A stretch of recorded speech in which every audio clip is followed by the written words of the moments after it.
It ceased. Now he says it ceased. He doesn't say he ceased. Because he says here,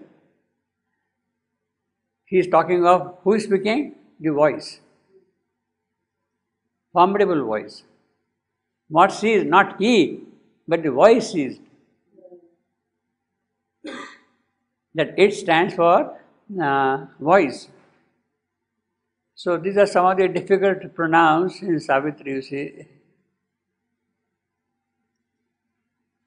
It says, she moved not, and it spoke again. So voice is speaking again. So now this voice is a personified voice, and yet it becomes it. Lowering its mighty key to human God. He was talking very loftily from high pitch and all that thing. Now he is trying to be very sympathetic to this poor little girl who is weeping for her husband there now. See, he is trying to be sympathetic to her. See. It says, she moved not, and it spoke again, lowering its mighty key to human call. Yet a dead cry behind the unuttered, yet a dead cry behind the uttered sound, echoing all sadness and immortal scorn. So what do I got here? Nothing but scorn, nothing but sadness. More like a hunger of a far watering wave. The way the waves are going in a hungry manner, it is that way his voice is traveling. Mound like a hunger of far watering wave. Will thou forever keep the passionate hold? He is dead now. You are helpless. Can you really keep him back in your hold all the while? Permanently? Impossible. Thyself a creature doomed like him to pass. Denying his soul death's calm and silent rest. This is what he says. What does death give you? It gives you calm, it gives you silent rest. All activities, all this turmoil, all this anguish, all this pain of life, etc., that stops completely, you see. Are you denying him that privilege? He is dead now. Why do you want to bring him back to that thing of your word? But why does he care if she holds him or not? He seems to care. Will you keep forever thy passionate hold? Yes. Why is he caring if she holds him passionately or not? Yeah. He takes his soul and goes, and if she wants to keep him or not, he should be. You don't understand things. You are drowned in your own passion and emotions. Yeah, but he is and therefore you are making him suffer. This is what he's going to say. You are making him suffer by your passionate or by your emotional attachment, your vital instincts or whatever it is. You are rather making him suffer. He cannot take him away without problems when she holds him? Yes, yes, yes, of course. See, the spirit is bound tight and it is not easily coming out of the physical body. It suffers. In fact, that is what I am going to say here.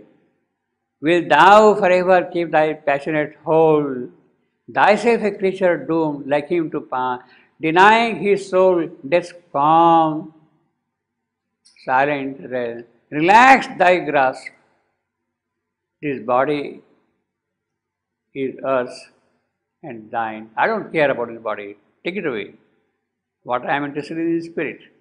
His spirit now belongs to a greater power. Not to you. It now belongs to me. It does not belong to earth. It does not belong to his body at all. It belongs to a greater power. And then finally he says, woman, thy husband suffers. That is a clinching statement. You are holding him back by your passion, by your emotions and all that thing. And therefore your husband is suffering. He is struggling to come out of it. He is no more really now tied to the body. He is now in my possession. But he cannot come out and therefore is struggling, suffering and all that thing. In fact, that is exactly what happens in our ordinary cases. When a person dies, we weep and cry and all that thing. We are rather holding him back. He suffers more. And actually you don't care about him, what has happened to him. We are worried about him. Oh, my beloved, etc., etc. For my love, my vital instinct, my joy, my possession, I am weeping and crying. I am not really bothering, caring about what has happened to him who is dead. I am more concerned about myself. It is a kind of a selfish attachment to the dead without understanding the plight of the dead. Woman, thy husband suffers. This is the clinching statement, most powerful statement. You are passionately holding him back. I am sorry, you don't realize that he is suffering. He is now entirely in my charge. But Savitri understands that. The occult significance of what he is telling, she understands that. I mean, she does not realize that he is suffering. But what he is telling her, that she understands and grasps. And maybe he is really suffering because of that. And therefore, Savitri draws back. Savitri drew back her heart's force that clasped his body still, where from her lap renounced on the smooth grass. Softly it lay, as often before. Softly it lay. You see, where from her lap renounced again.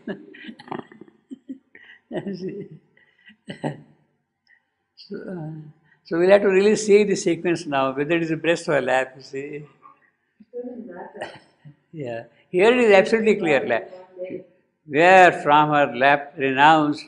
Well, maybe you can say that, see, there are 2 or 3 stages by which it is happening. First, it is all the while on the breast, and then when she is getting up, she is putting him on her lap, and then she is getting up, you see. On the smooth grass, softly it lay. So that is how she had kept him there on the grass, as often. And how did she give? As often before in sleep, when from the couch she rose in the white dawn, called by her daily task. Early morning, they were sleeping together in the night, Satyavan and Savitri, in the hermitage. And she would get up early in the morning and she would keep him away from her hold. She rose in white dawn. Now this is not a dawn, this is now dark noon. What is happening now here is the dark noon. Daily at the white dawn she gets up and leaves him from the bed. Called by her daily task, now too, as if called, she rose and stood gathered in lonely strength. Yes, now she is ready to face it. Like one who drops his mantle for a race and waves his signal motionlessly swift. And waves his signal motionlessly swift. Now this is one of the most beautiful oxymorons. Motionlessly swift. Most original oxymoron, you see. It is motionless yet swift, you see. She is there, but swift in her action, prompt in her action. Swift here you could say in the sense of promptness, quick, you see, immediate, you see. Motionless, like one who drops his mantle. Now he is giving you a simile. Like one who drops his mantle for a race and waves a signal. Dropping the mantle for a race. Well, in our relay races, you pass on the baton from one person to the other. Carry it like that. That is how you go. Relay race, you see. So there will be, it can be swimming, it can be running, it can be anything, relay race. So that is the mantle, passing on the mantle. But actually, this is a metaphor. Mantle for a race. Dropping the mantle has a biblical connotation. Let me read some passage. Picking up or taking up the mantle is an idiom that alludes to the biblical story of Elisha and Elijah. Biblical story of Elisha and Elijah. Elijah was the elder prophet, Elisha was the junior one. Elijah, a prophet of God, leaves his mantle, his rouge lobe, which the prophet puts on, mantle, or cloak, once he ascends to heaven. So he is now very old, he is going to heaven. So he leaves his mantle behind. Elisha picks up the mantle. His junior, he picks up that robe of his, picks up the mantle, taking Elisha's place as a prophet. So that prophet now is replaced by this prophet. So the mantle is passed on from him to him, you see. So, today picking up the mantle refers to someone taking up another's leadership. Elisha did for Elijah. So, this is what has happened. So, basically, he is gone, he has left his mantle, this somebody else. Means it is passing on the responsibility from one to the other. You are a king, I am passing on my throne to my son or whatever it is. It goes on like that. So, that is the mantle. Responsibilities are passed on from one person to the other. One CEO goes, other CEO comes, he is taking over the mantle of the earlier one. That is him. So here, like one who drops his mantle for a race, so she is now running against this one. She is dropping the mantle, you see, and waits the signal. Yes, the time has come to do that thing. Motionless. So she is steady there, standing for the person to arrive there. See, you are waiting for the person to come and pass on the relay